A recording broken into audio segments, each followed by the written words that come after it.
great, legendary Mr. Bill Superfoot Ryan and many others. We look at the success of mixed martial arts today. I know a lot of people think that that's the best thing, that's the new thing, that's the thing that's in. But I think when we look at martial arts, I think martial arts is about expressing ourselves. And I want Mr. Wallace, you know, I think the story that I heard about you, I'm not sure. I think you used to be a wrestler. I was a wrestler in high school, college. Okay, and then you did martial arts and I'm sorry. I was a wrestler in high school and college. When I joined the service, they didn't have a wrestling team, they had a judo team. So I started playing judo. And because of my wrestling background, I was fairly proficient in judo. Then about 3 years after I played judo, we were practicing one day and a guy fell on my knee and tore the medial ligament, the inside ligament here. So that kind of took care of the judo career. But right after that, when my leg was in a cast from my hip down to my ankle, I started doing karate, short and grip karate, Okinawan karate. And the beauty of it is, my instructor at the time said, hey, you can't kick with your right leg, just use that leg to hold you up and do all your kicking with your left leg right now. So when you throw 15,000 kicks with your left leg and throw 15,000 kicks with your right leg, I threw 30,000 kicks with just my left leg. Pretty soon it has a mind of its own, and I'll say kicking, and said I already did. So that was the luck for me. And besides, it was just so enjoyable. I loved it. Now, I mean, when we look at the younger kids, I mean, and especially we use that angle of creativity, like music, like hip-hop music, rock music, pop music, and the kids are fighting so much to be able to express themselves. I think most peer pressure that happens amongst our youth is that they don't know, for some reason they're trying to please other people and not please themselves. But when you take a situation like you were in, you took your weakness and you learned how to express you. You're legendary. I mean, you became a legend for using your weakness as a strength. Is that? Yeah, it's so funny that everybody is trying to take advantage of the right leg hitting bad. But again, you know, I mean, if he's fighting from there and he goes out where all I can do is this, you know, I don't have to change sides, I don't have to change position because I knew that I only had the left leg, but it was kind of fun because my opponent knew that I only had the left leg. So now it was a chess game. You know, they're trying to figure out what I throw, and I'm trying to figure out what they think that I'm going to throw. And now we have counters and adversary movements, and it was just, I mean, I enjoyed it so much. Now listen, and I share this with my students in the dojo all the time. I say, think about it. In the 60s, people knew from the magazines that Mr. Wallace was going to throw the left leg. Joe was going to grab you and probably hit you with a reverse punch. Chuck Norris was going to probably hit you with a spinning back kick.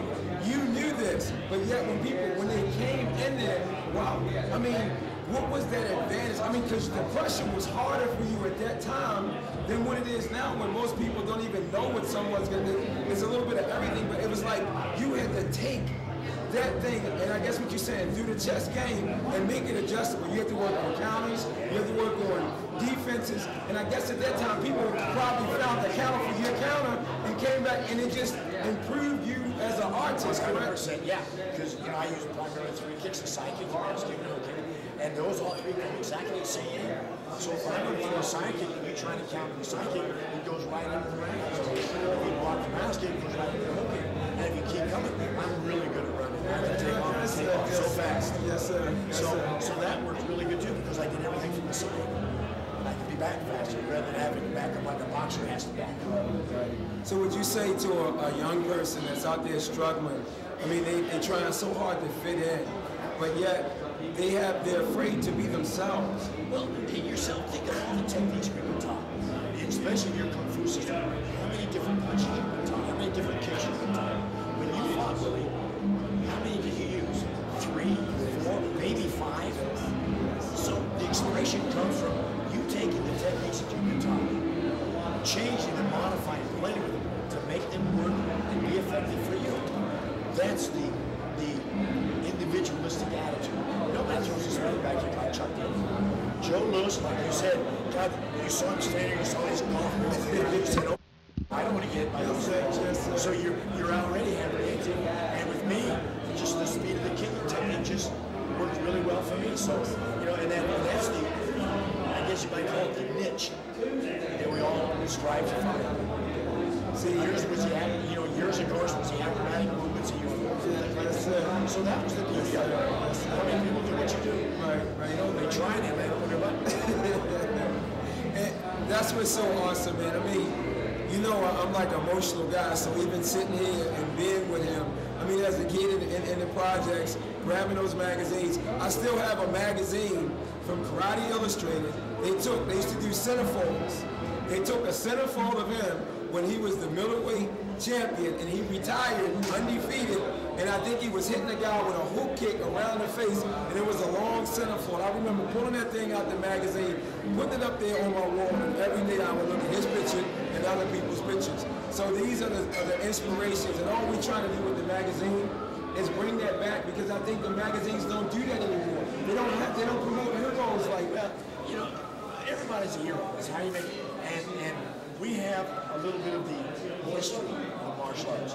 You know, you remember when martial arts first started, everything was a hard front stance, back fist, reverse punch, front kick type thing. Well, I couldn't do that because I had a bad knee. So I had to stand sideways. Well, okay, now you can't throw a front kick. And the reverse punch, it's going to hit me in the arm. As you're doing it, I stick the side kick and let you run into it. I appreciate that from the bottom of my heart. So again, how we be able to change things, modify it, make things better.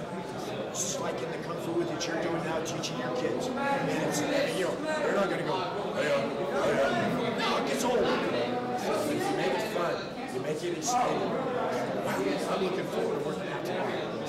That's the beauty of it. Well, we thank you, everybody, for the great Mr. Bill Superfoot Wallace. I mean, once again, I say to a kid, if you think that dreams can come true, look at this magazine and look at this interview right here. Take care. Keep kicking.